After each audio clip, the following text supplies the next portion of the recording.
கிறிஸ்துவுக்குள் மிகவும் பிரியமானவர்களே, உயிர்த்தெழுதலை குறித்து யோபு கூறுவதை நாம் பார்ப்போம். உயிர்த்தெழுதல் என்று சொன்னவுடன் நாம் தானியேல் புஸ்தகம், வெளிப்படுத்துதல் புஸ்தகம் அல்லது பவுல் எழுதின கொரிந்தியருக்கு எழுதின புஸ்தகங்கள் போன்றவைகள்தான் நம்முடைய நினைவுக்கு வரும். ஆனால் யோபுவும் கூட உயிர்த்தெழுதலை குறித்து மிக அருமையாக வார்த்தைகளை அவர் பேசியிருக்கிறார். அதை குறித்து நாம் வேதத்தில் இப்படியாக வாசிக்கிறோம். யோபு 19ஆம் அதிகாரம் 25 முதல் 27ஆம் வசனத்திலே இப்படியாக நாம் வாசிக்கிறோம். என் மீட்பர் உயிரோடு இருக்கிறார் என்றும் அவர் கடைசி நாளில் பூமியின் மேல் நிற்பார் என்றும் நான் அறிந்திருக்கிறேன். இந்த என் தோல் முதலானவைகள் அழுகி போன பின்பு நான் என் மாம்சத்தில் இருந்து தேவனை பார்ப்பேன். அவரை நானே பார்ப்பேன். அந்நிய கண்கள் அல்ல, என் கண்களே அவரை காணும். இந்த வாஞ்சையால் என் உள்ளிந்திரியங்கள் எனக்குள் சோர்ந்து போகிறது. ஆம் பிரியமானவர்களே, யோபு சொல்லுகிறார், என் மீட்பர் உயிரோடு இருக்கிறார், கடைசி நாளில் பூமியின் மேல் வருவார். அதாவது இயேசு கிறிஸ்துவை குறித்து தான் அவர் இங்கு தீர்க்க தரிசனமாக கூறியிருக்கிறார் என்பதை நம்மால் அறிந்து கொள்ள முடிகிறது. ஏனெனில் அவர் தொடர்ந்து கூறுகிறார், கடைசி நாளில் பூமியின் மேல் வருவார் என்று சொல்லுகிறார். கடைசி நாளில் பூமியின் மேல் நிற்பார் என்றும் நான் அறிந்திருக்கிறேன் என்று யோபு கூறுகிறார். ஆம், வெளிப்படுத்துதல் 1ஆம் அதிகாரத்திலே நாம் இப்படியாக பார்க்கிறோம். இதோ மேகங்களுடனே வருகிறார், கண்கள் யாவும் அவரை காணும், அவரை குத்தினவர்களும் அவரை காண்பார்கள், பூமியின் கோத்திரத்தார் எல்லாரும் அவரை பார்த்து புலம்புவார்கள். அப்படியே ஆகும். ஆமேன். ஆம் பிரியமானவர்களே, இயேசு கிறிஸ்துவை குறித்து அவர் எவ்வளவு அழகாக தீர்க்க தரிசனமாக அவர் பேசியிருக்கிறார். இன்னும் அவர் சொல்கிறார், இந்த தோல் முதலானவைகள் எல்லாம் அழிந்து போன பின்பு நான் என் மாம்சத்திலிருந்து தேவனை பார்ப்பேன் என்று கூறுகிறார்.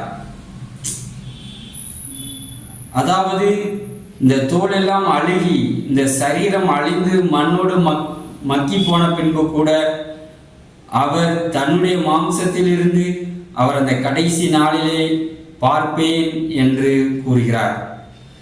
அதாவது தான் உயிர் தெழுந்த பின்பு அவர் பார்ப்பேன் என்பதைத்தான் அவர் இப்படியாக கூறுகிறார். ஆனால் இங்குதான் ஒரு சிறு சந்தேகம் அல்லது ஒரு குழப்பம் நமக்கு வருகிறது. யோபு இங்கு இப்படியாக கூறுகிறார், நான் என் மாம்சத்தில் இருந்து பார்ப்பேன் என்று அவர் கூறுகிறார். அதாவது அப்படியானால் உயிர் தெழுதலில் நமக்கு மாம்சம், இதே மாம்சத்தில் நாம் இருப்போமா? உயிரோடு எழுந்த பின்பும் நாம் உயிரோடு அதே மாம்சத்தில் இருப்போமா என்ற ஒரு கேள்வி வருகிறது. இயேசு கிறிஸ்து லாசருவை உயிரோடு எழுப்பினார். லாசருவை வெளியே வா என்று சொல்லி அவன் தன்னுடைய மாம்ச சரீரத்தோடையே வந்தான். அது அவனுக்கு தேவன் மறுபடியுமாய் உயிர் வாழ, இந்த பூமியில உயிர் வாழ கொடுத்த ஒரு காரியம். ஆனால் உயிர்த்தெழுதல் என்பது நாம் இந்த பூமியில் வாழப் போகின்ற ஒரு வாழ்க்கை அல்ல. உயிர்த்தெழுந்த பின்பு நாம் கர்த்தரோடு இருப்போம் என்று வேதம் நமக்கு கூறுகிறது. 2 கொரிந்தியர் 5ஆம் அதிகாரம் 7-8 வசனங்களை இப்படியாக பவுல் கூறுகிறார். இந்த தேகத்தில் குடியிருக்கையில் கர்த்தரிடத்தில் குடியிராதவர்களாய் இருக்கிறோம் என்று அறிந்தும் எப்பொழுதும் தைரியமாய் இருக்கிறோம். நாம் தைரியமாகவே இருந்து இந்த தேகத்தை விட்டு குடிபோகவும் கர்த்தரிடத்தில் குடியிருக்கவும் அதிகமாய் விரும்புகிறோம். ஆம், அதாவது இந்த பூமிக்குரிய கூடாரமாய் இந்த சரீரத்திலே நாம் இருக்கும் பொழுது கர்த்தரிடத்தில் குடியிருக்கவில்லை. பூமியில் நாம் வாழ்கிறோம், கர்த்தரும் ஆவியானவராக நம்மோடு இருக்கிறார். ஆனால் இந்த தேகத்தை விட்டு நாம் போகையில் நாம் அப்பொழுது முழுமையாக கர்த்தரிடத்திலே நாம் வாழ வேண்டும், குடியிருக்க போகிறோம். அதைத்தான் பவுல் இங்கு எழுதுகிறார். அப்படி என்றால் நாம் உயிர்த்தெழுந்த பின்பு, மரித்து உயிர்த்தெழுந்த பின்பு நாம் இந்த பூமியிலே நாம் வாழப்போகிறவர்கள் கிடையாது. நாம் உயிர்த்தெழுந்த பின்பு எப்படிப்பட்ட ஒரு சரீரத்திலே நாம் இருப்போம்? நமக்கு உயிர்த்தெழுதலில் முதற் பலனானவர் இயேசு கிறிஸ்து என்று வேதம் கூறுகிறது. அவர்தான் முதலாக மரித்து உயிர்த்தெழுந்தவர் தேவனோடு இருப்பதற்காக உயிர்த்தெழுந்தவர் என்று நாம் வேதத்திலே பார்க்கிறோம். அதன் பின்புதான் அவரை பின்பற்றுள்ள நாம் எல்லாரும் கடைசி நாளில் தேவன் நம்மையும் உயிர்த்தெழ வைப்பார் என்று நாம் வேதத்திலே நாம் பார்க்கிறோம். அப்படியானால் இயேசு கிறிஸ்து எப்படி உயிர்த்தெழுந்தார்? அவரை அந்த உயிர்த்தெழுதலை குறித்து வேதத்தில் என்ன போட்டிருக்கிறது என்று சொன்னால், அவர் மாம்சத்தில் கொலை உண்ணப்பட்டு ஆவியிலே உயிர்ப்பிக்கப்பட்டார் என்று வேதம் கூறுகிறது. அதாவது அவர் கொல்லப்பட்டது மாம்சத்தில் தான், அவர் மரித்தது மாம்சத்தில் தான். பூமிக்குரிய ஓட்டம் அந்த மாம்சத்தோடு தான் அவர் முடிகிறது. ஆனால் அவருடைய ஆவிக்குரிய கர்த்தரிடத்தில் குடியிருக்கிற பரலோகத்திற்கு போய் தேவனுடைய வலது பரிசத்தில் வாழப்போகிற அந்த வாழ்க்கை எப்படி உயிர்ப்பிக்கப்படுகிறது என்று சொன்னால், ஆவியிலே உயிர்ப்பிக்கப்படுகிறது என்று நாம் வேதத்திலே நாம் பார்க்கிறோம். ஏனெனில் கிறிஸ்துவும் நம்மை தேவனிடத்தில் சேர்க்கும்படி அநீதியுள்ளவர்களுக்கு பதிலாக நீதியுள்ளவராய் பாவங்களின் நிமித்தம் ஒரு தரம் பாடுபட்டார். அவர் மாம்சத்திலே கொலையுண்டு ஆவியிலே உயிர்ப்பிக்கப்பட்டார். 1 கொரிந்தியர் 15ஆம் அதிகாரம் 39ஆம் வசனத்திலிருந்து நாம் பார்ப்போம் என்று சொன்னால், நாம் உயிர்த்தெழுந்த பின்பு நம்முடைய சரீரம் எப்படி இருக்கும் என்று கூறுகிறார் பவுல் எழுதுகிறார். எல்லா மாம்சமும் ஒரே விதமான மாம்சம் அல்ல. மனுஷருடைய மாம்சம் வேறே, மிருகங்களுடைய மாம்சம் வேறே, மச்சங்களுடைய மாம்சம் வேறே, பறவைகளுடைய மாம்சம் வேறே. வானத்துக்குரிய மேனிகளும் உண்டு, பூமிக்குரிய மேனிகளும் உண்டு. வானத்துக்குரிய மேனிகளுடைய மகிமையும் வேறே, பூமிக்குரிய மேனிகளுடைய மகிமையும் வேறே. சூரியனுடைய மகிமையும் வேறே, சந்திரனுடைய மகிமையும் வேறே, நட்சத்திரங்களுடைய மகிமையும் வேறே. மகிமையிலே நட்சத்திரத்துக்கு நட்சத்திரம் விசேஷித்திருக்கிறது என்று கூறிவிட்டு, மரித்தோரின் உயிர்த்தெழுதலும் அப்படியே இருக்கும். அழிவுள்ளதாய் விதைக்கப்படும், அழிவில்லாததாய் எழுந்திருக்கும். கனவீனமுள்ளதாய் விதைக்கப்படும், மகிமையுள்ளதாய் எழுந்திருக்கும்.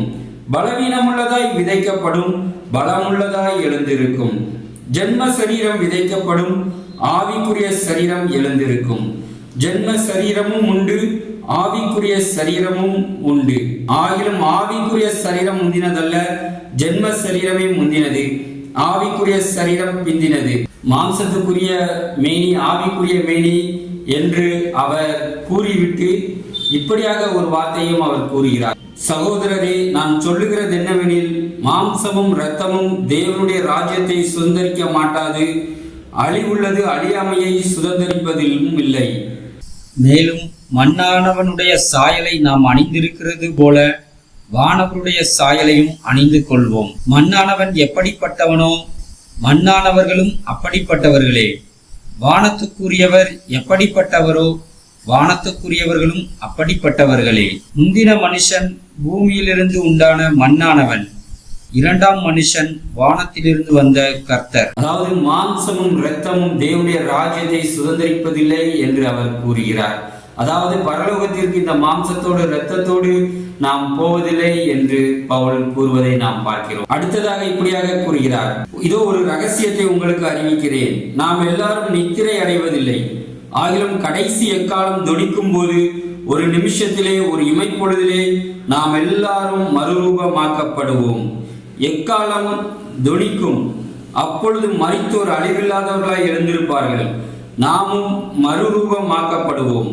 அழிவுள்ளதாகிய இது அழியாமையும், சாவுக்கேதுவாகிய இது சாவாமையும் தரித்துக் கொள்ள வேண்டும். கடைசி எக்காலம் தொழிக்கும் பொழுது உயிரோடு இருக்கிறவர்கள் மறுரூபமாக்கப்படுகிறார்கள். மரித்தவர்கள் அவர்கள் எழுந்திருக்கிறார்கள். அவர்கள் எப்படி எழுந்திருக்கிறார்கள், எந்த சரீரத்தில் எழுந்திருக்கிறார்கள் என்பதை தான் நாம் இப்பொழுது பவுல் எழுதினதை குறித்து 1 கொரிந்தியரிலே வாசித்தோம்.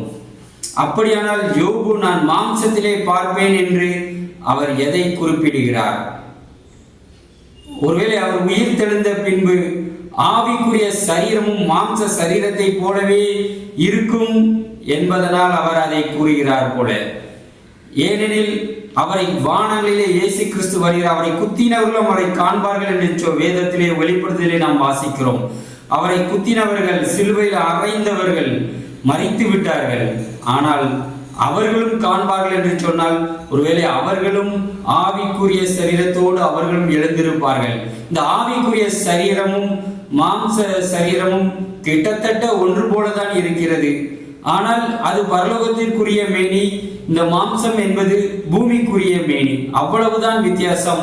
மற்றபடி பார்ப்பதற்கு எல்லாவற்றிற்கும் ஒன்று போலதான் இருக்கும் என்று நான் நம்புகிறேன். பல என்னுடைய முந்தைய செய்திகளில் கூட நான் இதை குறித்து எழுதியிருக்கிறேன். அதைத்தான் ஒருவேளை யோபு குறிப்பிட்டு இருக்க வேண்டும். நான் இந்த சரீரம் அழிந்து மண்ணோடு மண்ணாய் போய்விட்ட பின்பு கூட நான் மறுபடியும் அவருடைய மீட்பராக இயேசு கிறிஸ்து உயிரோடு அவரை எழுப்புவார். அப்பொழுது அவருடைய கண்களினால் அவர் அதை காண்பார், இயேசு கிறிஸ்துவை காண்பார் என்பதை தான் பவுல் குறிப்பிட்டிருக்க வேண்டும் என்று நான் நம்புகிறேன். பிரியமானவர்களே, நாம் உயிர் தெழுந்த பின்பு ஆவிக்குரிய மேனியோடு தான் இருப்போம். கர்த்தரிடத்தில் குடியிருக்கிறவர்களாய் நாம் இருப்போம். இந்த ஆவிக்குரிய மாம்ச சரீரம் என்ன வேலை செய்கிறதோ அதே போல அந்த ஆவிக்குரிய சரீரமும் பார்க்கும். ஆவிக்குரிய சரீரத்திலும் கண்கள், வாய்கள் எல்லாம் இருக்கிறது உண்டு என்பதையும் நாம் அறிந்து கொள்ளலாம். வெளிப்படுத்தல் கூட நாம் பார்க்கும் பொழுது கடைசி அதிகாரத்திலே நாம் ஒவ்வொரு மாத பரலோகத்தில் இருக்கிற ஜீவ விருட்சங்கள் ஒவ்வொரு மாதத்திற்கும் வேண்டிய கனிகளை நமக்கு கொடுக்கும்.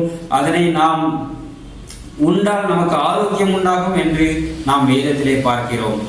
அதே போல தூதர்கள் உண்ணும் உணவை நமக்கு இஸ்ரவேல் ஜனங்களுக்கு கொடுத்தார் என்று வேதத்திலே பார்க்கும் பொழுது, அப்படியானால் தூதர்களும் உணவுகளை உண்கிறார்கள் என்று நாம் பார்க்கிறோம். எல்லாவற்றையும் நாம் ஒருங்கிணைத்து நாம் பார்ப்போம் என்று சொன்னால், இந்த ஆவிக்குரிய சரீரம் மாம்ச சரீரத்தை போலவே தான் செயல்படுகிறது. ஆனால் அது பரலோகத்திற்குரிய ஒரு மேனி. இந்த மாம்ச சரீரம் என்பது பூமிக்குரிய மேனி. நாம் மரித்த பின்பு உயிர் தெழுந்த பின்பு தேவ தூதர்களை போல இருப்போம் என்று இயேசு கிறிஸ்து கூறுகிறார். அப்படியானால் தூதர்களும் ஆவிக்குரிய மேனியோடு தான் அவர்கள் அந்த பரலோகத்திலே இருக்கிறார்கள் என்பதை நம்மால் அறிந்து கொள்ள முடிகிறது.